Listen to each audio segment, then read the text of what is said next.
구독자가 1,100만 명이 넘는 유튜버 찌양은 지난해 유튜버 구제혁에게 협박을 받았다고 폭로했습니다. 오늘 제가 이제 처음으로 공론화시킨 타이사이보다 100배는 심각한 내용입니다.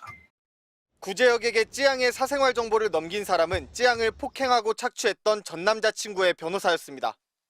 제가 정보만 드리는 거죠. 그 판단은 이제 구정님이 하면 되는 거니까. 구제혁은 돈을 주면 공론화하지 않겠다며 찌양에게 5,500만 원을 받아챙겼고 아는 사람의 식당을 홍보해달라거나 혐오를 조장하는 영상을 올리겠다고 협박했습니다. 유튜버 주작감별사와 카라큘라, 크로코다일도 가세했습니다.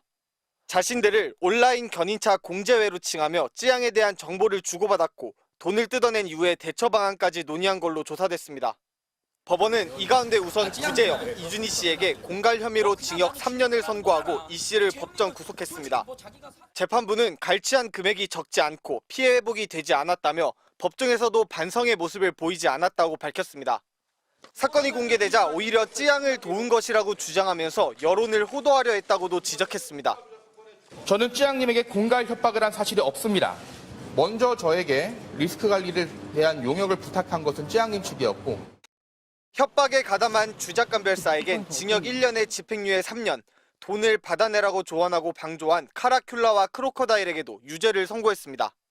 재판부는 이들이 카카오톡 대화방에서 종종 남의 사생활을 빌미로 경제적 이익을 취득하자는 취지에 대해 얘기해왔다며 악성 콘텐츠로 협박해 돈을 뜯어내는 이른바 사이버레카 활동을 직격했습니다. 찌양에게 자문료 명목으로 돈을 뜯어낸 최 변호사에게도 징역 2년이 선고됐습니다. 줄곧 범행을 부인해온 구제혁 측은 항소하겠다는 뜻을 밝혔고 최근엔 오히려 찌양을 무고 혐의로 고소했습니다. MBC 뉴스 백수입니다. 범죄자 신상공개로 유명해진 유튜버 카라큘라 이세욱 씨는 유튜버 구제혁이 찌양을 협박해 돈을 뜯어내는 걸 방조한 혐의를 받고 있습니다. 카라큘라는 구제혁과 찌양의 과거 사생활을 폭로할지 아니면 협박해 돈을 챙길지를 상의하는 통화 내용이 공개됐습니다. 또 다른 인터넷 방송인 서모 씨를 협박해 3천만 원을 받은 혐의도 받고 있습니다. 서 씨는 코인 사기 혐의 등으로 구속됐는데 이와 관련된 방송사 취재를 막아주겠다며 돈을 받았다는 겁니다. 저는 결코 찌양님을 협박하여 돈을 갈취한 사실이 없습니다. 찌양님의 가슴 아픈 사연을 알았더라면 아무리 사적인 통화라고 할지라도 절대 그렇게 가벼운 언행으로 말하지 않을 것이지만 찌양을 수년간 폭행해온 전 남자친구의 변호사인 최모 씨는 찌양의 과거 사생활과 관련된 허위 정보를 구제혁에게 넘긴 혐의를 받고 있습니다.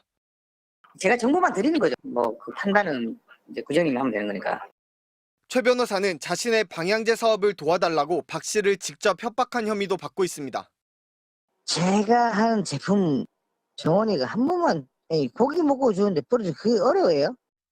최 변호사는 찌양의 정보를 넘긴 건 숨진 전 남자친구의 요청이었다고 주장하면서 법 위반은 없다고 주장하고 있습니다.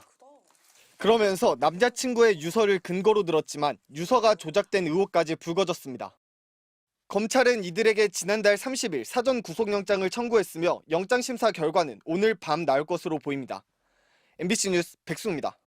작은 책으로 엄청난 양의 음식을 먹어치우는 구독자 1,000만 유튜버 찌양. 늘 밝은 표정으로 맛있게 음식을 먹던 그가 오늘 새벽 아픈 과거를 털어놨습니다.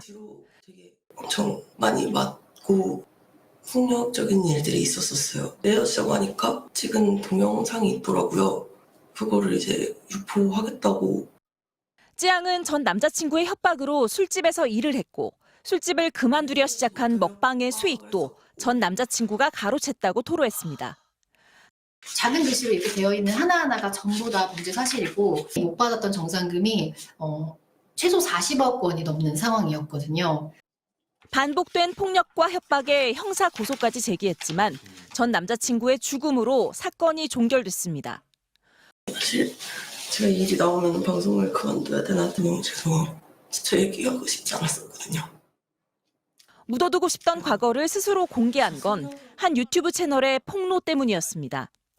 이슈 폭로를 주로 하는 이른바 사이버레카 유튜버들이 찌양의 과거를 빌미로 돈을 뜯어냈다며 녹음 파일을 공개한 겁니다. 타인의 고통을 돈벌이에 악용한 유튜버들과 이들의 행태를 폭로한 또 다른 유튜버. 이들 때문에 피해자인 찌양은 과거를 설명할 수밖에 없는 상황이 됐습니다. 그 관심이 경제적인 이익으로 이어지는 경우가 또 많다 보니까 사생활에 대해서 좀 악용하는 경우가 굉장히 많은 것 같고요. 쯔양을 협박한 걸로 지목된 유튜버들은 의혹을 부인했지만 한 네티즌의 고발로 검찰이 수사에 착수하기로 했습니다. 정치권에서도 온라인 괴롭힘은 심각한 사회적 문제라며 유튜브와 방송통신위원회 등의 적극적인 대응을 주문했습니다. MBC 뉴스 임소정입니다.